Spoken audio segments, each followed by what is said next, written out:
Sammy Wellman voit le jour à Brooklyn. Ses parents, comme beaucoup d'autres, arrivent tout droit de l'Europe de l'Est. Sammy est haut comme 3 pommes, et il croit fermement que l'Amérique est la terre où tous les rêves sont possibles. Lui, il rêve de devenir médecin, mais les études sont longues et ses parents n'ont vraiment pas les moyens. Alors Sammy décide de rêver à sa manière. Il vient d'avoir 21 ans, et dans la vitrine de M. Bronstein, le prêteur à gages du coin, il voit un superbe uniforme à vendre pour $3.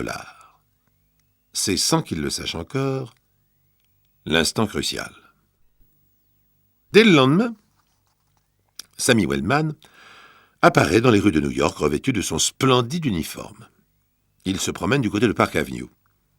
Il a vraiment fière allure. L'uniforme est bleu des mers du Sud, avec des galons dorés. Il y a même un bicorne avec des plumes d'autruche. Les filles se retournent.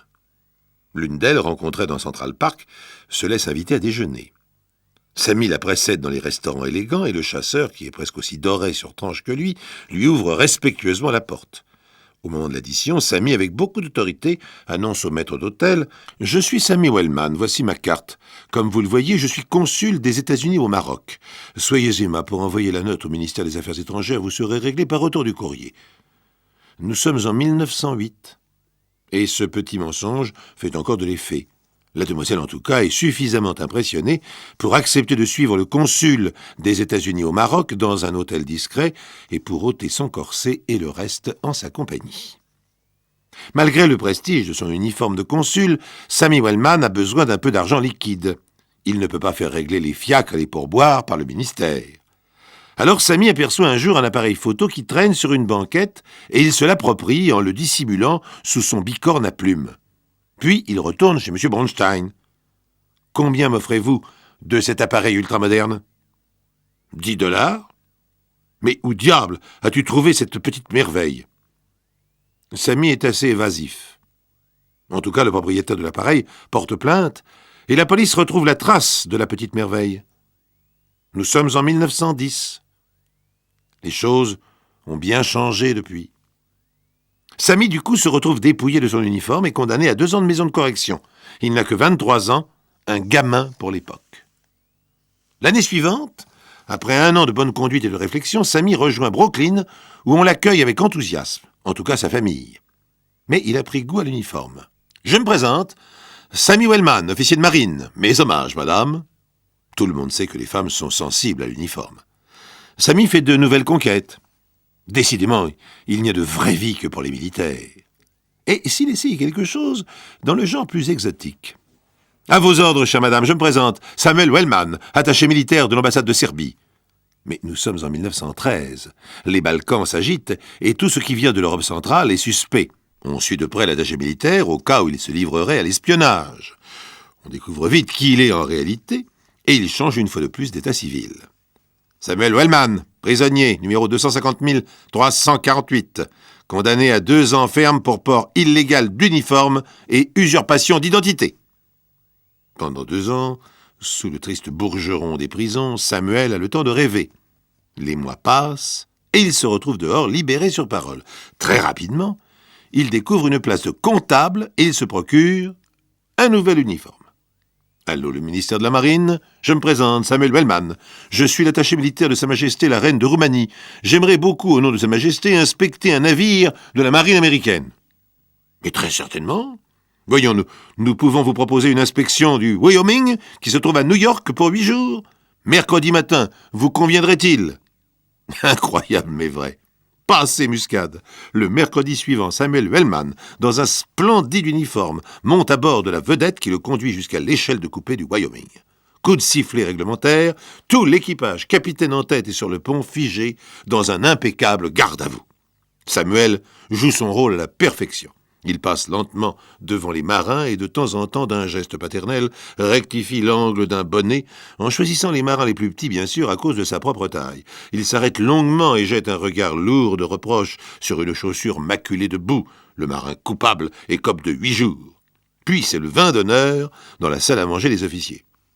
Messieurs, laissez-moi vous remercier au nom de Sa Majesté la Reine de Roumanie. Je suis tellement touché de votre accueil que je serais ravi de vous convier tous à un dîner sans cérémonie, vendredi soir, à l'hôtel Astor. Disons à 19 heures, si cela vous convient. » Les officiers poussent un triple hurrah en son honneur, et Samuel est raccompagné en vedette jusqu'au quai. Il ne lui reste plus qu'à faire les réservations qui s'imposent auprès de l'hôtel Astor, un établissement pour milliardaires en plein centre de New York. Ce que Samuel n'a pas prévu, c'est que le chargé des relations publiques de l'hôtel, tout heureux, s'est empressé de téléphoner la nouvelle de ce dîner offert par Sa Majesté la Reine de Roumanie aux officiers américains. Les policiers lisent la rubrique mondaine.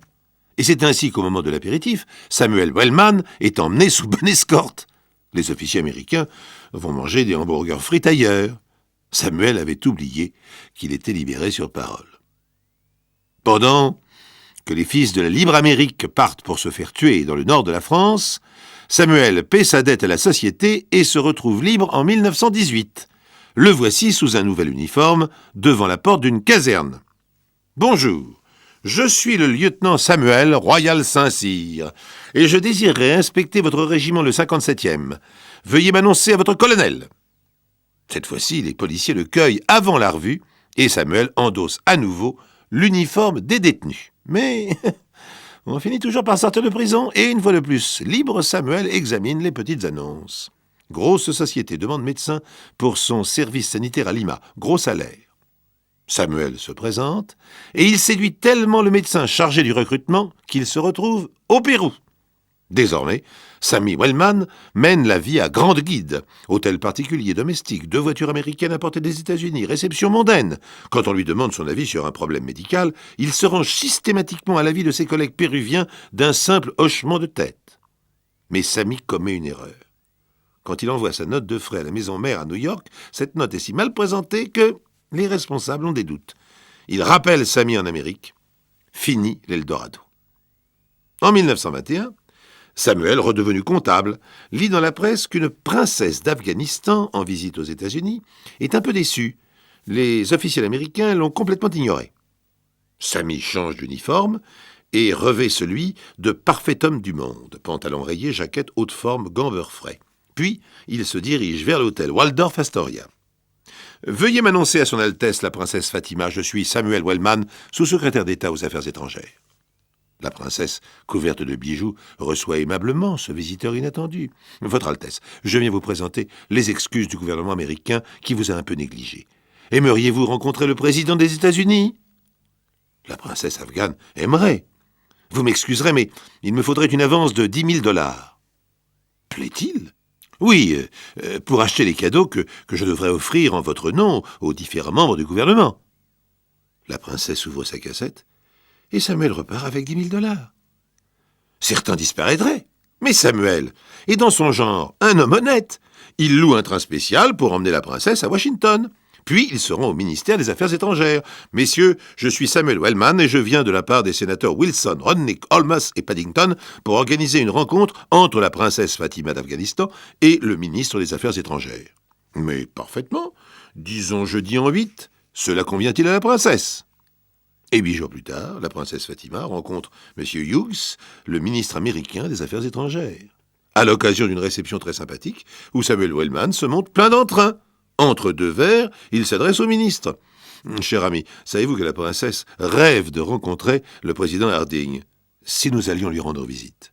Et voilà le ministre, la princesse et Samuel Wellman en route pour la Maison-Blanche. Le président Harding les reçoit avec la plus parfaite cordialité. L'ambiance est des plus détendues, un peu trop même. Samuel interpelle le président Harding. « Président, de vous à moi, que préférez-vous, les américaines ou les orientales ?» Du coup, les attachés militaires lèvent le sourcil.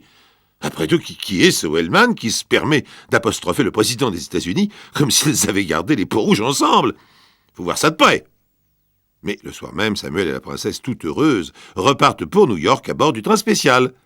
Quand les policiers se présentent au Waldorf Astoria pour arrêter Sammy, l'imposteur a disparu dans les profondeurs de la ville.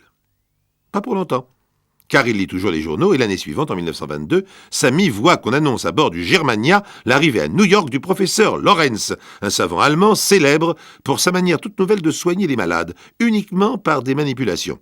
Alors vous devinez la suite. À bord du navire, ça donne ceci. « Guten Tag, professeur Lorenz. Je suis le docteur Wellman, chargé par la ville de New York de vous piloter. » Samuel sert d'interprète, accompagne le professeur Lawrence partout. Quand la ville de New York ouvre à l'intention du professeur un service expérimental dans un hôpital, c'est Samuel Wellman qui est nommé responsable. Les malades affluent. Le professeur les palpe, ils repartent contents. Où est le professeur? Il est parti déjeuner. Bon, amenez le malade suivant, c'est moi qui vais le soigner. Et voilà Samuel Wellman qui se met à tripoter les corps douloureux, sous l'œil étonné des médecins qui finissent quand même par se poser des questions. Wellman en traite 10 à l'heure. On appelle la police, qui au bout de tant d'années a fini par établir un dossier au nom de Samuel Wellman. Il disparaît à nouveau pendant 2 ans. 2 ans plus tard, devant les grilles de la prison de Sing Sing, un groupe de journalistes interviewe un monsieur très bien mis. « Messieurs, je suis maître Samuel Wellman, je suis ici à titre d'expert pour établir les bases d'une réforme pénitentiaire. Et que pensez-vous de l'exécution capitale qui doit avoir lieu aujourd'hui? Je trouve cette exécution regrettable. D'ailleurs, j'en profite pour m'élever contre toute peine de mort. » Depuis les fenêtres de son bureau, le directeur de la prison s'informe. Mais qu'est-ce que c'est que cet attroupement dans la prison? Samuel Wellman se retrouve une fois de plus derrière les barreaux. 1926, Rudolph Valentino vient de mourir d'une péritonite. Vague de folie parmi ses admiratrices, certaines se suicident. L'actrice Paula Negri joue les veuves éplorées enfermées dans l'hôtel ambassadeur de New York. Elle prétend devenir folle de chagrin. « Madame, je suis le docteur Samuel Wellman. J'étais un ami de Rudolph Valentino et c'est à ce titre que je viens m'inquiéter de votre santé. » Paula Negri a à peine la force de répondre. « Veuillez tirer la langue. Vous permettez que je prenne votre pouls? Nous allons appeler le groom et l'envoyer à la pharmacie pour acheter les gouttes que je vous prescris. Vous les prendrez pendant 1 semaine. Et maintenant, par prudence, si votre suite comporte une chambre libre, je crois qu'il est de mon devoir de m'installer à votre chevet. » Paula Negri désigne la chambre voisine de la sienne d'un geste là, et désormais Samuel distribue à la presse tous les jours les bulletins de santé de l'actrice. Le jour de l'enterrement de Valentino, Samuel Wellman soutient Paula Negri jusqu'au cercueil, puis il la ramène à l'ambassadeur. Pendant tout le reste de la journée, au Campbell Funeral Home, installé sur une petite table pliante en tant que médecin de Valentino, il prodigue des soins à toutes les admiratrices du grand acteur qui se trouvent mal. Il n'en restera pas là. Nous le retrouvons un peu plus tard à l'hôtel ambassadeur, qu'il connaît désormais très bien. Des policiers montent la garde devant l'ascenseur que la reine de Roumanie a fait réserver à son usage personnel. « Messieurs, voici ma carte. Je suis Samuel Wellman, sous-secrétaire d'État. Je viens rendre visite à Sa Majesté. » Et Samuel, pantalon rayé, jaquette haute forme, pénètre dans les salons où la reine, entourée du tout New York, se tient soigneusement à l'abri des journalistes. « Majesté, tout est-il selon votre bon plaisir ?» La reine acquiesce. « Je suis chargé d'un message du personnel de l'hôtel. » La reine interroge du regard. « Le personnel désire vous faire savoir que votre beauté et votre élégance sont admirables. » Quelques minutes plus tard, Samuel bavarde gentiment avec la reine ravie. « Que pensez-vous des Américains? Aimez-vous le Charleston? Que pensez-vous des cheveux courts pour les femmes ?» L'interview commanditée sera publiée intégralement dans l'Evening Graphic, qui grille ainsi tous ses concurrents. 1929, maître Samuel Wellman tient un bureau d'avocat sur Broadway. L'ordre des avocats le renvoie en prison pour quelques années. 1942, le docteur Samuel Wellman tient à New York un bureau où il aide les jeunes Américains qui veulent éviter l'armée. Il leur apprend à feindre la surdité, l'imbécilité congénitale. Le FBI l'envoie encore à l'ombre pour quelques années. 1948, Samuel Wellman apparaît dans les bâtiments de l'ONU. Il est journaliste accrédité. On en a connu de pire. L'ambassadeur de Thaïlande le trouve si efficace, si charmant, tellement impartial qu'il lui propose un poste de diplomate en Thaïlande. Samuel Wellman s'inquiète et s'informe auprès des autorités. Ne risque-t-il pas de perdre sa nationalité américaine? Le FBI déconseille à la Thaïlande d'accréditer Samuel Wellman. Plus tard, on le retrouve jouant les médecins dans les hôpitaux. Les malades trouvent qu'il leur remonte le moral, beaucoup plus que les autres médecins. 1960, Samuel Wellman, directeur d'hôtel, est abattu d'une rafale de mitraillette par quelqu'un qui, sans doute, n'aimait pas qu'on se paie sa tête.